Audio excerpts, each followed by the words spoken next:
So we are here on this problem, single number. Given a non-empty array of integer nums, every element appears twice, except one of the element, and we need to find that one element. For example, 2, 2, and 1. And the question is also telling us to do it in linear time complexity and don't use extra space. If we look at this problem, 2, 2, 1, 2 is repeating 2 times and 1 is just repeating once.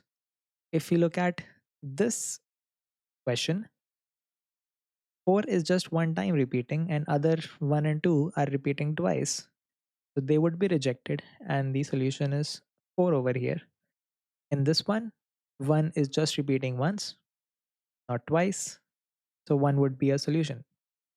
A naive approach to solving this problem would be, how about keeping a map of the element and its frequency? So 1 repeating one time, and we go through the map and we see that 1 is just repeating one time, and that would be our solution. So to solve this problem better, we need to use XOR operations. What is an XOR operation? If we have 0 XOR of 0, we get a 0. If we have 0 XOR of 1, we get a 1. If we have 1 XOR of 0, we get a 1 again. If we have 1 XOR of 1, we get a 0. So when the numbers are similar, we get a 0. When the numbers are similar, we get a 0.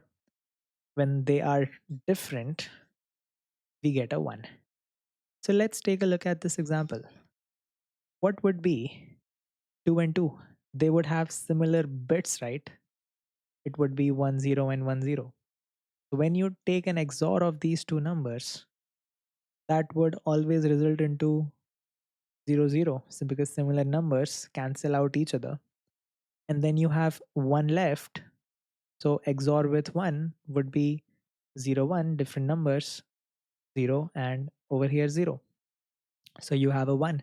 If you apply the same principle on this problem, 2 and 2 would cancel out each other, 1 and 1 would cancel out each other, and you're left with 4. So this would be our basic understanding of solving this problem. Let's take a look at how to implement this in code.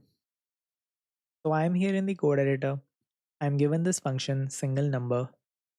It takes nums array as an input. Let's first of all say I have this result assigned to 0. This is an integer result which I would return. Next up, I need to iterate through this entire nums array, this list, and I need to XOR all the numbers.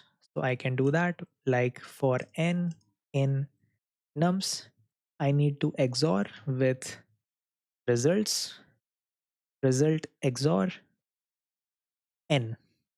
Also, one thing to remember, XOR of any number with 0 would lead to that number. So 0 XOR n is actually n. So we don't have to worry about 0 at all. At the end, we would just return the result. So this would be the code. Let's try to run it. It's passing. Let's submit it. We have a solution.